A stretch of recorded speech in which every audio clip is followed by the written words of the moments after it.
وہ کمرے میں آئی تو تب بھی نانا کے الفاظ اس کے دماغ میں گھوم رہے تھے۔ وہ ساکت سی چلتی بیڈ پر لیٹ گئی تھی۔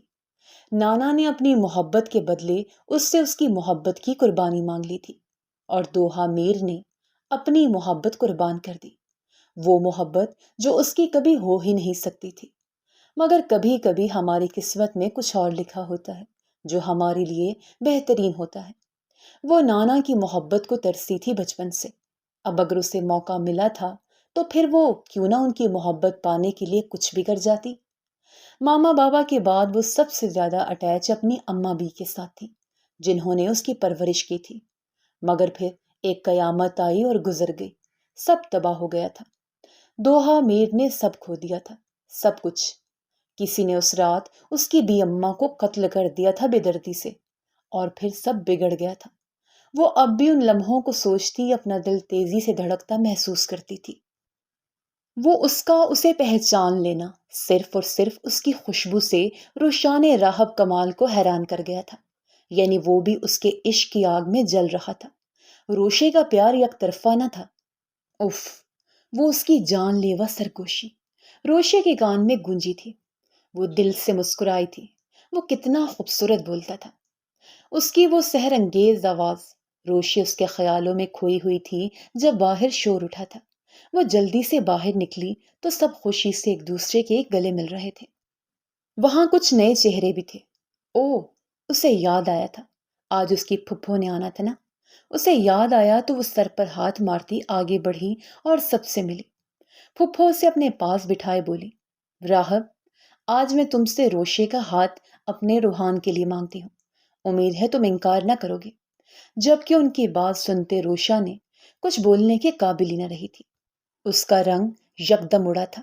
اس نے بابا کو دیکھا جو کہ مسکرا کر اپنی بہن کو دیکھتے بولے، ہمیں روحان روشے کے لیے پسند ہے۔ روشے کے حلق میں آنسو کا گولا اٹکا تھا۔ وہ جلدی سے اٹھ کر اوپر کی جانب بڑھ گئی تھی۔ حالہ مردہ قدموں سے یونی سے باہر نکلی تھی اور تب تک ڈرائیور اسے لینے آ چکا تھا۔ وہ گاڑی میں بیٹھی تھی، ایک آخری نظر اپنی یونیورسٹی کی بڑی سی عمارت کو دیکھا اور پھر ہچکیوں سے رو دی تھی۔ اس کی سسکیاں گاڑی میں گونج رہی تھیں۔ بیٹا، کیا ہوا آپ کو؟ اکرم بابا بولے تھے۔ وہ ان کے گھر کے پرانے ملازم تھے۔ حالہ کچھ نہ بولی، بس روتی رہی۔ پھر کچھ دیر بعد وہ بولی تو بس اتنا، گاڑی روکیں۔ جبکہ اکرم بابا گاڑی روک گئے تھے، وہ گاڑی سے اتری تو دیکھا سڑک پر بہت رش تھا۔ اس نے ادھر دیکھا نہ ادھر، سڑک پر بھاگی، جبکہ اکرم جو اسے ہی دیکھ رہے تھے جلدی سے گاڑی سے اترے، مگر تب تک بہت دیر ہو چکی تھی۔ ایک تیز رفتار گاڑی اسے ٹھوکر مار کر جا چکی تھی۔ حالہ اذیت سے مسکرائی تھی، وہ آخری اذیت بھری مسکان۔ وہ لڑکی اپنی محبت میں دھوکہ نہ برداشت کر سکی تھی اور موت کو گلے لگا بیٹھی تھی۔ اف، حالہ شاہ اپنے خودکشی کرنے کی کوشش کی تھی۔ وہ لڑکی جو زندگی سے بہت پیار کرتی تھی، اسے ایک درندے نے اپنی جھوٹی محبت کے جال میں پھنسا کر توڑ دیا تھا۔ اس لڑکی نے اپنی زندگی ہارنا بہتر جانا تھا اس بے وفا کی یاد کی وجہ، اور پھر اس کی آنکھیں بند ہو گئی، سر سے مسلسل خون بہ رہا تھا۔ اکرم اسے جلدی سے ہسپتال لے گئے تھے، اور پھر 6 گھنٹے بعد اس کے لب ہلے تھے۔ وہ اپنے شرائم کو بلا رہی تھی۔ وہ پہلی فلائٹ سے واپس آیا تھا جب اسے خبر ملی کہ اس کی بہن نے اپنی جان لینی چاہی ہے۔ وہ ساکت ہو گیا، یعنی کہ وہ جان گئی تھی سب۔ وہ محبت جس کا اسے بھرم تھا، وہ فقط ایک فریب تھی۔ وہ باہر کھڑا تھا ICU کے جب اسے پتا چلا کہ حالہ اسے بلا رہی ہے۔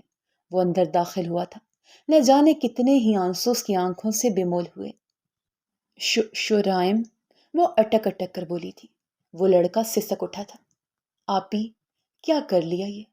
حالہ کی حالت خراب ہو رہی تھی۔ حالہ کی زبان سے ٹوٹ ٹوٹ کر لفظ نکل رہے تھے۔ وہ اسے بتا رہی تھی کہ کیسے حیدر تیمور نے اس کو جھٹک دیا۔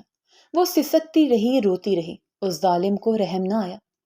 آپ ٹھیک ہو جائیں، ہم اس سے بدلہ لیں گے آپی، وہ بولا تو حالہ نفی میں سر ہلا گئی۔ میں مر جاؤں گی، اس کو چاہنا میری غلطی نہیں، گناہ تھا۔ تم میری ڈائری مکمل کرنا شیر۔ میں نے اپنا دل کسی غیر مناسب زمین میں بو دیا، اور پھر وہ مرجھا گیا۔ یہ کہتے ہی اس کا سانس رکا، اور پھر حالہ شاہ ہر قید سے آزاد ہو کر موت کو گلے لگا گئی تھی۔ وہ خدا سے شکایت کرے گی اس کے بے رحم بندوں کی۔ یار، ایک مسئلہ ہو گیا ہے، وہ پریشانی سے اپنا ماتھا مسلتا بولا تھا۔ کیا ہوا؟ سب خیر ہے؟ وامک نے حیرت سے پوچھا تھا۔ بابا سائی نے پھپھو کو روشے کے لیے ہاں کر دی ہے، وہ بولا تو وامک سلطان کی دھڑکنیں ساکت پڑ گئی۔ کیا مطلب؟ میں سمجھا نہیں، وہ لڑکھڑاتے سے لہجے میں بولا تھا۔ پھپھو نے روحان کے لیے روشے کو مانگا تھا، بابا سائی نے ہاں کر دی ہے، جبکہ وامک سلطان یہ سنتا جھٹکوں کی زد میں تھا۔ یہ کیا؟ کیسے؟ ابھی تو وہ مجھے ملی تھی اور اب یوں ہو گیا؟ نہیں شیرو، ایسا نہیں ہو سکتا، وہ میرا جنون ہے، خود سے زیادہ اسے چاہا ہے، اسے کیسے کسی اور کا ہونے دوں؟ شیرو، میں ختم ہو جاؤں گا۔ یار، تو میرا دوست ہے نا، مجھے میری محبت چاہیے، اس کے لیے چاہے کچھ بھی کرنا پڑا میں کروں گا، چاہے پھر وہ قتل ہی کیوں نہ ہو۔ جبکہ اس کی بات سنتا شیرو بے بسی سے آسمان کو دیکھ رہا تھا، جب اسے خیال آیا، ہاں اب بس ایک یہی طریقہ ہے، اور پھر اس نے جلدی سے وامک کو کال کی تھی۔ دوہا کچن میں کھڑی تھی جب اسے بلاوا آیا کہ نانا سائی اسے بلا رہے ہیں۔ وہ دوپٹہ صحیح کرتی مردان خانے کی جانب بڑھی تھی۔ اسے وہ پہلے ہی بتا چکے تھے کہ جس سے اس کا رشتہ کیا گیا ہے وہ اسے دیکھنے آئے گا آج۔ وہ جب بیٹھک کے دروازے کے سامنے پہنچی تو اس کا دل چاہا یہاں سے بھاگ جائے، مگر اب واپسی کا راستہ نہ تھا، وہ ہاں کر چکی تھی۔ ڈوبتے دل کے ساتھ وہ اندر داخل ہوئی تو نانا نے اسے اپنے پاس بٹھایا تھا۔ یہ ہے دوہا، وہ سامنے بیٹھے وجود کو دیکھتے بولے تھے۔ او اچھا، السلام علیکم، میں حسن الوی ہوں، آپ کے دادا کا بزنس پارٹنر۔ اس نے سلام کیا تو دوہا جھکے چہرے کے ساتھ سر ہلا گئی تھی، ابھی تک اس نے سامنے نہ دیکھا تھا۔ اگر ہم کچھ دیر اکیلے میں بات کر لیں تو؟ سامنے بیٹھا وجود بولا تو دوہا کو یقین تھا نانا منع کر دیں گے، مگر اس کا یقین تب ٹوٹا جب وہ بولے کوئی اعتراض نہیں، تو وہ حیران رہ گئی تھی، بھلا وہ اسے کیسے کسی کے ساتھ بھی اکیلا چھوڑ سکتے تھے؟ اور پھر جب حسن اٹھا تو مجبوراً اسے بھی اٹھنا پڑا تھا۔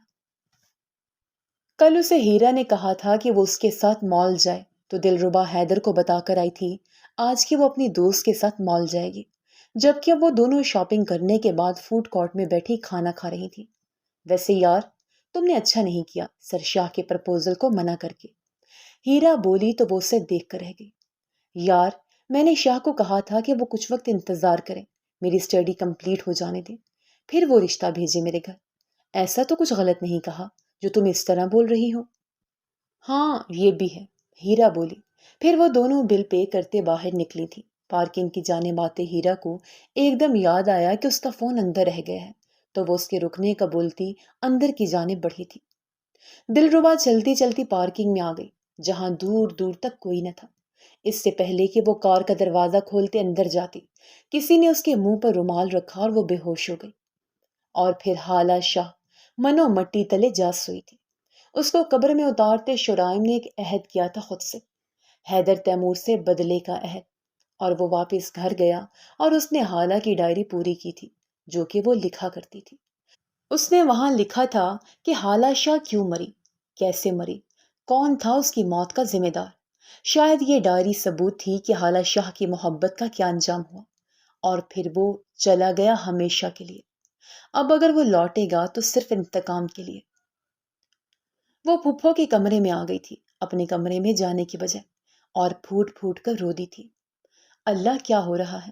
میں کیسے اپنی محبت کے بغیر رہوں گی؟ اس کی ہچکیاں پورے کمرے میں گونج رہی تھی۔ پھر وہ اٹھی اور وضو کر کے آئی جائے نماز لینے کے لیے۔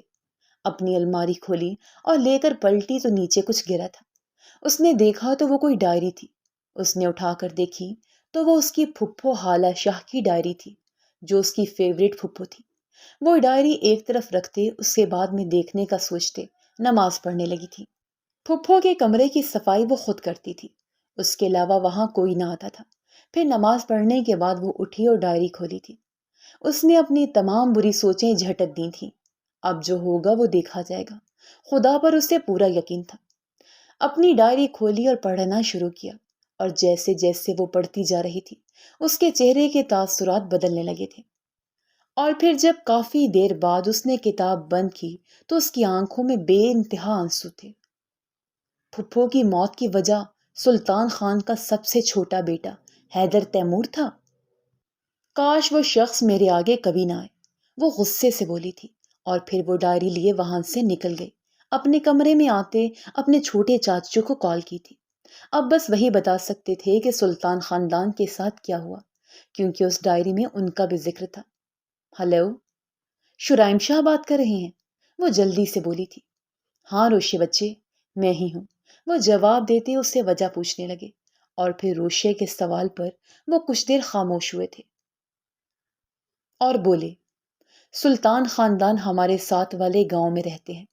اور پھر وہ اسے ساری داستان سنا گئے تھے۔ اسے ہوش آیا تو وہ کسی کمرے میں تھی۔ اس سے پہلے کہ وہ کچھ سمجھتی، کوئی اندر داخل ہوا تھا، اور آنے والے کو دیکھ کر وہ ساکت رہ گئی تھی۔ شاہ آپ؟ ہاں میں دلربا، کچھ دیر بعد ہمارا نکاح ہے، تیار ہو جاؤ۔ جبکہ سر کی بات سنتے وہ جھٹکے سے اٹھی تھی۔ کیا کہہ رہے ہیں یہ آپ؟ ہاں دلربا، نکاح ہوگا اور ابھی ہوگا یار، اس بات کو سمجھو، تمہارے بنا میں رہ نہیں سکتا۔ اب نکاح کر لو ورنہ پھر اس جگہ سے کہیں جانا تمہارے لیے ناممکن ہوگا۔ جبکہ دل کچھ دیر تو بیٹھی رہی، مگر پھر وہ راضی ہوگی اس نکاح کے لیے، اور کچھ دیر بعد وہ دلربا سلطان سے دلربا شرائم شاہ بن گئی۔ جو بھی تھا، اس کے دل میں بھی شاہ کے لیے محبت تھی۔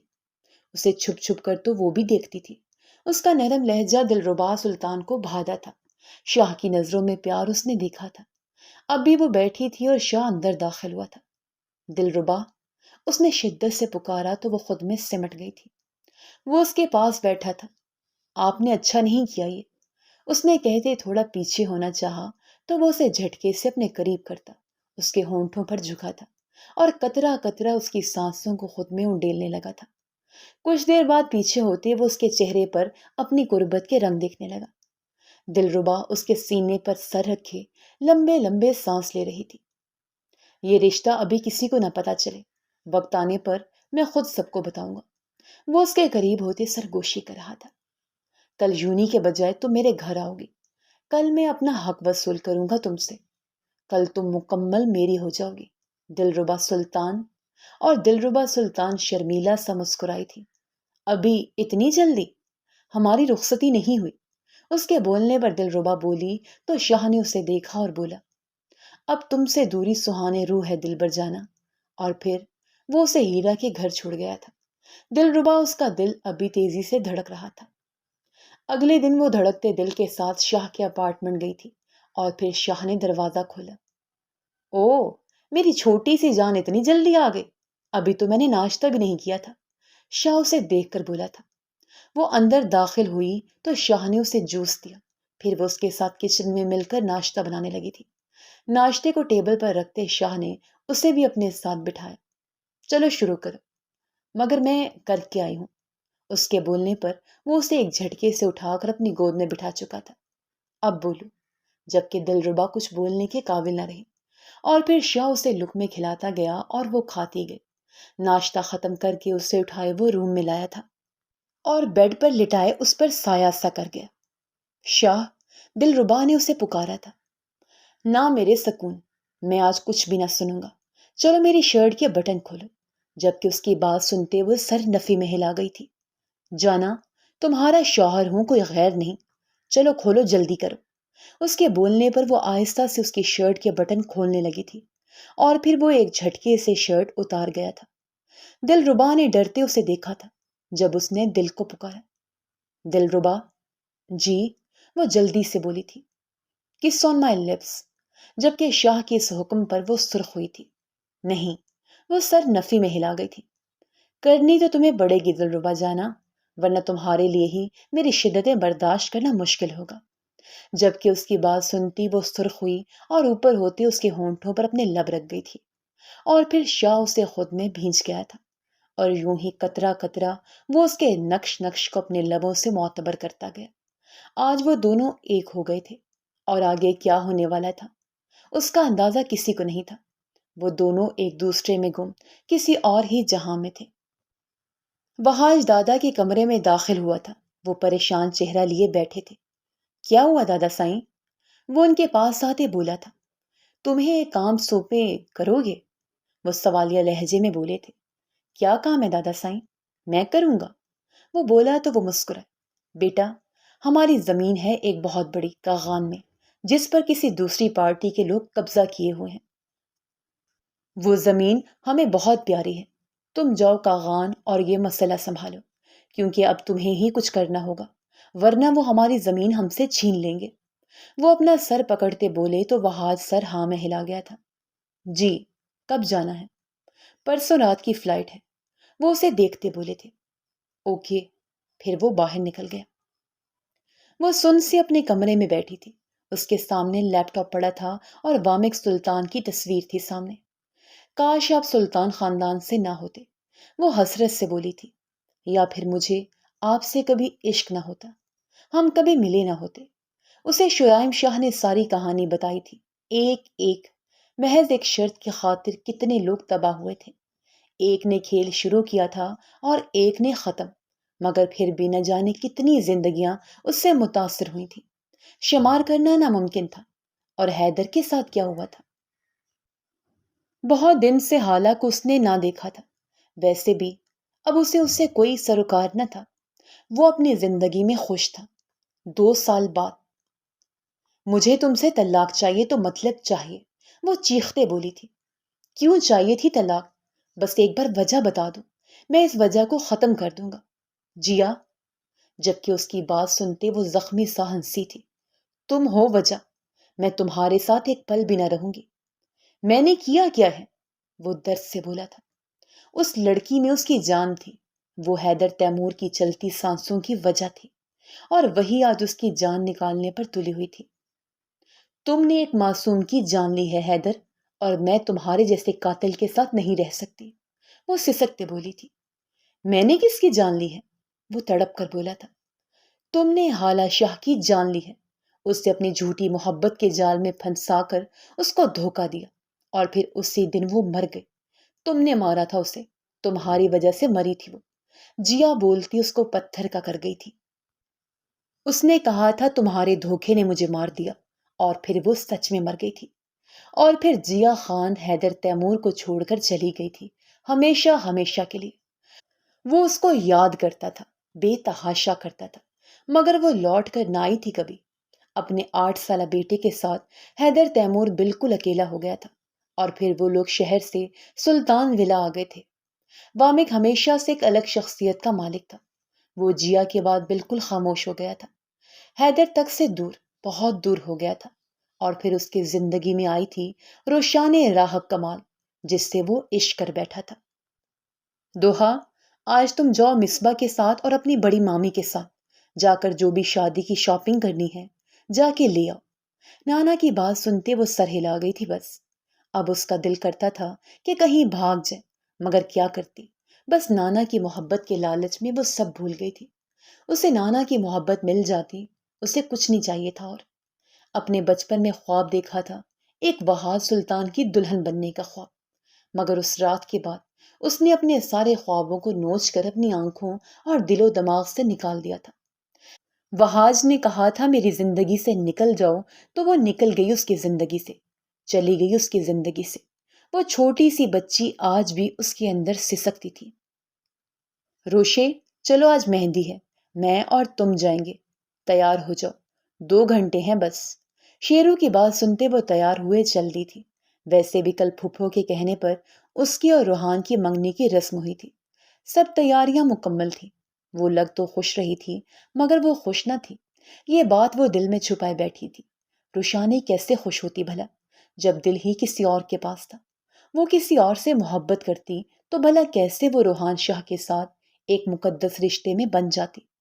مگر اسے خدا پر یقین تھا کہ کچھ نہ کچھ تو بہتر تھا، اس کے لیے وہ اس کا خدا جانتا تھا۔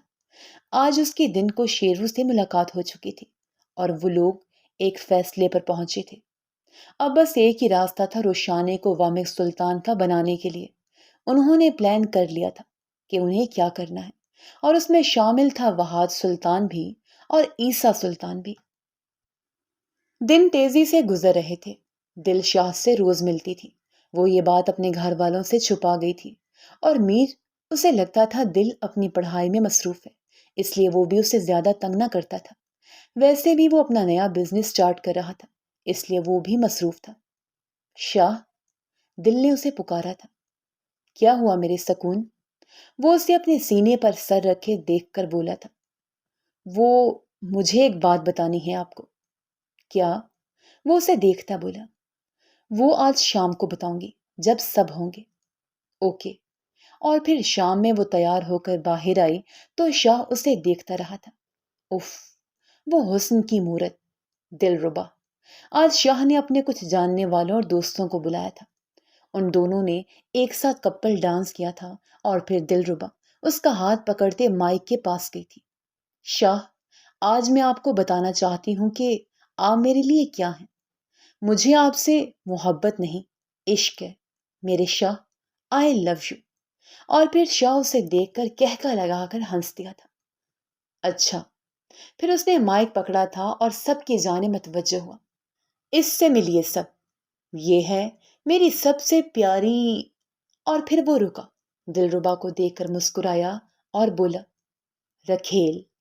جبکہ دلربا کو سننے میں لگا کہ اس سے غلطی ہوئی ہے، مگر پھر اس کی غلط فہمی دور تب ہوئی جب وہ بولا تھا، بغیر کسی رشتے کے کسی کے ساتھ رہنا، اس سے تعلق ہے نا، تو مطلب یہ میری رکھیل ہوئی۔ دلربا اس کو دیکھتے ساکت ہو گئی تھی۔ شاہ، اس نے لرزتے وجود سے کہا تھا۔ ہاں یہ کڑوا ہے مگر سچ ہے جانا، تم ایک رکھیل کے علاوہ کچھ بھی نہیں ہو میرے لیے۔ وہ اس کا دیکھنا دلربا کی جان نکال گیا تھا۔ شاہ، اس نے بے یقینی سے اسے پکارا تھا۔ اف، اس کا دل یوں تھا جیسے کسی نے کھینچ کر باہر نکال دیا۔ دلربا سلطان سے سانس نہیں لیا جا رہا تھا۔ تم سے جو نکاح کیا گیا تھا نا، وہ بھی نکلی تھا جانا۔ نکاح کے کاغذات کے بجائے اس جگہ اس چیز کے کاغذ تھے کہ تم دلربا سلطان شموئل شاہ کو خود کو چھونے کی اجازت دیتی ہو، تم مجھ سے جسمانی تعلقات بنانا چاہتی ہو، جبکہ دلربا سلطان اس وقت یوں ہو گئی جیسے جان ہی نہ ہو، بالکل ساکت پتھر کی مورت۔ آپ ہم سے محبت نہیں کرتے؟ ایک آخری امید سے اس نے پوچھا تھا۔ تم سے بس بدلہ لیا ہے تمہارے بھائی کی اس غلطی کا، جس نے میری بہن کو کیسے موت کے منہ میں پہنچا دیا۔ پوچھنا اس سے حالہ شاہ کا، وہ اس کی وجہ سے مر گئی تھی۔ تم تو بس ایک بدلہ لینے کا ذریعہ تھی میرے لیے، اس سے زیادہ کچھ نہیں تھی تم دلربا سلطان۔ دلربا سلطان کی آنکھوں سے آنسو نکل رہے تھے مسلسل۔ اسے اپنا وجود گندا لگ رہا تھا، خود سے گھن آ رہی تھی کہ کس طرح اس نے اسے چھوا تھا۔ کراہیت ہو رہی تھی اسے اپنے وجود سے۔ شاہ اور باقی لوگ اسے دیکھ رہے تھے، ہنستے ہوئے، اس کا مذاق اڑاتے ہوئے۔ ذلت سے اس کا چہرہ سرخ ہو گیا تھا۔ وہ لڑکھڑاتے قدموں سے مڑی اور باہر نکل گئی تھی۔ بال بکھرے ہوئے تھے، وہ مسلسل رو رہی تھی، آنکھیں سرخ تھیں۔ پھر وہ چلتے چلتے کہیں دور نکل آئی تھی۔ وہ ویران سی جگہ تھی کوئی۔ وہ چلتے چلتے ٹھوکر کھا کر گری تھی اور پھر وہ رو دی تھی درد سے۔ میرے ساتھ ایسا کیوں ہوا؟ میں مری کیوں نہیں؟ جب اچانک اسے سب گھومتا ہوا لگا اور وہ ہوش و حواس کھو بیٹھی۔ سب خاموش سا بیٹھا تھا، اس کے ہاتھ میں سگریٹ تھا، پورے کمرے میں دھواں بھرا تھا۔ اچھا ہوا میں نے بدلہ لے لیا۔ میں خوش ہوں بہت، مگر دل سے آواز آئی، کیسا لگا اس کو دھوکہ دے کر؟ تم میں اور اس میں کیا فرق رہ گیا؟ تم نے اس کی بہن کو تباہ کیا، اس کے ساتھ جھوٹا نکاح کیا، اس کے ساتھ تعلق بنایا، اس کی عزت لوٹ لی تم نے۔ حیدر نے بس تمہاری بہن کو دھوکہ دیا، تم نے اس کی بہن کو تباہ کر دیا، اس کے پاس کچھ نہ چھوڑا۔ تم بھی ایک بھیڑیے ہو، شموئل شاہ۔ اس کا دماغ اور ضمیر ایک دوسرے سے جنگ لڑ رہے تھے اور وہ بے بس تھا۔